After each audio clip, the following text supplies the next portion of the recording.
नमस्कार।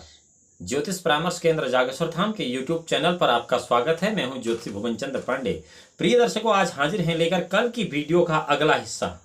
कल हमने आपको बताया था कि किसी भी जातक की जन्म कुंडली में लग्न से लेकर छठे भाव तक, पांचवें भाव तक चंद्रमा क्या शुभाशुभ फल देता है। आज आपको बताते हैं कि लग्न कुंडली में या किसी भी जातक की जन्म कुंडली में छठे भाव से लेकर 12वें भाव तक चंद्रमा क्या फल देता है। यह भाग पिछली वीडियो का ही अगला हिस्सा है और कल हमने थोड़ी सी उसमें मिस्टेक की थी कि हम इस वीडियो के अंत में आपको उपाय बताएंगे, लेकिन वो वीडियो पूरा हुआ ही नहीं था। वहां केवल 5 भावों तक का फल था, इसलिए वो उपाय इस वीडियो के अंत में आपको मिलेगा। और जैसा कि कल हमने आपको बताया है कि अगर किसी जातक की जन्म कुंडली में चंद्रमा कमजोर होता है तो पूरी जन्म कुंडली कमजोर हो जाती है, और किसी जातक की जन्म कुंडली में अगर चंद्रमा मजबूत होता तो पूरी कुंडली मजबूत हो जाती है। यह तो आप कल समझ गए हैं कि उसके लिए जो नियम था वो ये था कि तिथिरेक गुणा प्रोक्तं नक्षत्रं तो चतुर्गुणं वारश्च अष्टागुणो प्रोक्तं करणं षोडशान्वितं द्वात्रिंशत् गुण योगस्तारा शशि समन्वितः प्रोक्त शतगुण चंद्र तस्माद चंद्र बलाबलम। अर्थात जिस कुंडली में चंद्रमा मजबूत होगा वह कुंडली अपने आप मजबूत हो जाएगी, जिस कुंडली में चंद्रमा कमजोर होगा वह कुंडली अपने आप कमजोर हो जाएगी। चंद्रमा मजबूत, चंद्रमा कमजोर, चंद्रमा क्षीण, चंद्रमा पाप या चंद्रमा शुभ क्या है, यह एक अलग से गणना है कि यदि शुक्ल पक्ष की सप्तमी से कृष्ण पक्ष की षष्ठी तक आप पैदा हो रहे तो चंद्रमा शुभ ग्रह होता है। कृष्ण पक्ष की सप्तमी से शुक्ल पक्ष की षष्ठी तक आप पैदा होते हैं तो चंद्रमा पाप ग्रह होता है। वृश्चिक राशि में नीच का और वृष राशि में उच्च का और कर्क राशि में सुउच्च का चंद्रमा माना जाता है, और उच्च से सुउच्च ज्यादा बली होता है, यह भी आपको पता होना चाहिए।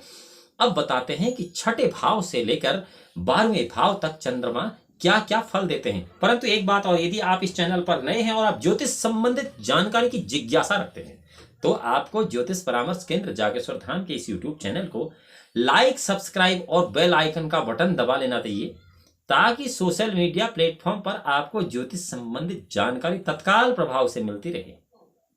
छठे भाव में चंद्रमा अगर होता है तो श्लेष्मा अर्थात कफ, वात, पित्त, इस सब की बीमारी को बढ़ा देता है। बंधु वर्ग में, आपस में, भाइयों में विवाद करा देता है और राजा से भय प्राप्त करा देता है। 7वें भाव में चंद्रमा बहुत उत्तम होता है।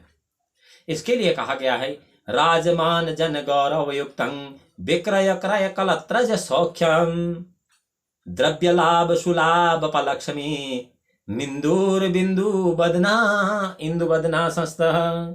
यदि चंद्रमा अत्रिपुत्र चंद्रमा इंदुवदना भी सप्तम स्थान को कहते हैं ज्योतिष में, सप्तम स्थान में हो तो प्रतिष्ठा की वृद्धि कराने वाला होता है, क्रय विक्रय में यानी कि व्यापारी होता है, सुखी होता है, स्त्रियों का उसे सुख होता है, और लक्ष्मी का तो उसके पास हमेशा अधिकता ही बनी रहती है, उसको लक्ष्मी का अभाव, रुपये का अभाव कभी नहीं होता है।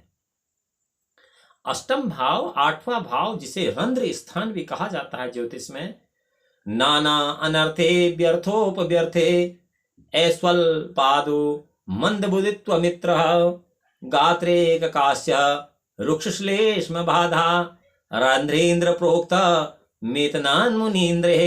अर्थात यदि चंद्रमा रंध्र भाव अष्टम स्थान में पड़ जाए तो नाना प्रकार के अनर्थ कराता है, परंतु पैसे की आवाजाही बहुत ज्यादा लगी रहती है, आनंद की हानि होती है, बुद्धि मंद हो जाती है, शरीर में दुर्बलता आ जाती है, नेत्रों में रोग हो जाता है, श्लेष्मा बाधा, और ऐसा सब यह जो है ज्योतिष के ऋषियों का ही मत है। यह मत हमारा नहीं है, ज्योतिष का यह बिल्कुल नैसर्गिक सिद्धांत है।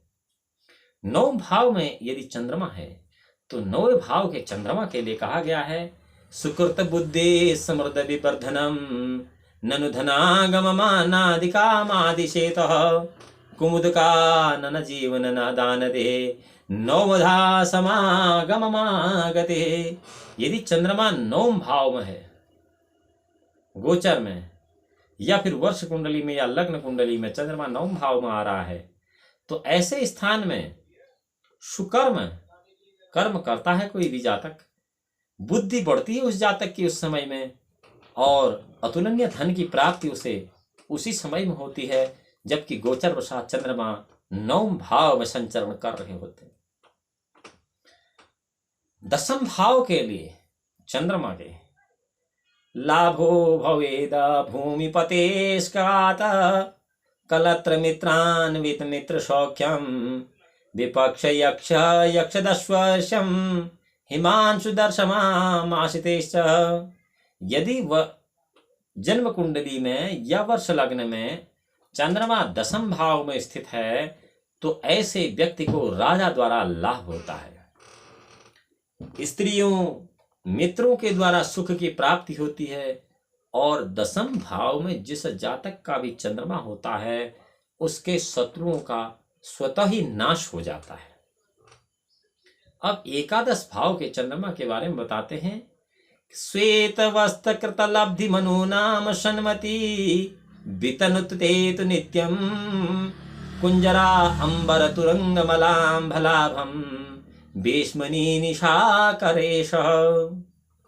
यदि चंद्रमा लाभ 11वें स्थान में है तो श्वेत वस्तु मुक्ता आदि का लाभ हो, सुबुद्धि हो, अच्छी सतमति आए और हस्ती वस्त्र और अश्व आदि की प्राप्ति होती है ऐसे समय में।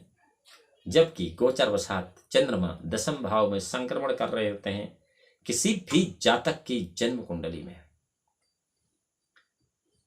और ये 11वें भाव में, यह दशम भाव का नहीं 11वें भाव का। अब द्वादश भाव का जो फल है वह इस प्रकार है कि नेत्र रुग्रह उपभयं धनं व्ययं नित्यमेवं कलह जनान्दये चंचल किल मनस्मादे द्वादशे शशिनी बेसमनी स्थिते। यदि द्वादश भाव स्थान में चंद्रमा हो तो ऐसा चंद्रमा जातक को नेत्र रोग करा देता है, शत्रु भय कराता है, धन का व्यय कराता है, और घर में नित्य कलह कराता है, और जातक के मन को अत्यधिक चंचल कर देता है। प्रिय दर्शकों, यह तो था पंचम भाव से लेकर द्वादश भाव तक चंद्रमा अपने क्या शुभाशुभ फल दे सकता है या देता है। अब आपको बताते हैं कि चंद्रमा के लग्न से लेकर द्वादश भाव स्थित होने तक इस शुभाशुभ फल को आप अनुकूल कैसे कर सकते हैं।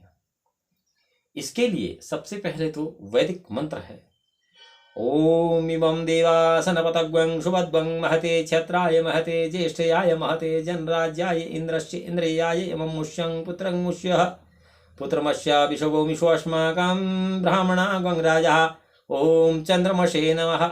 इस मंत्र का कम से कम 76,000 की संख्या में जप करना बहुत आवश्यक होता है।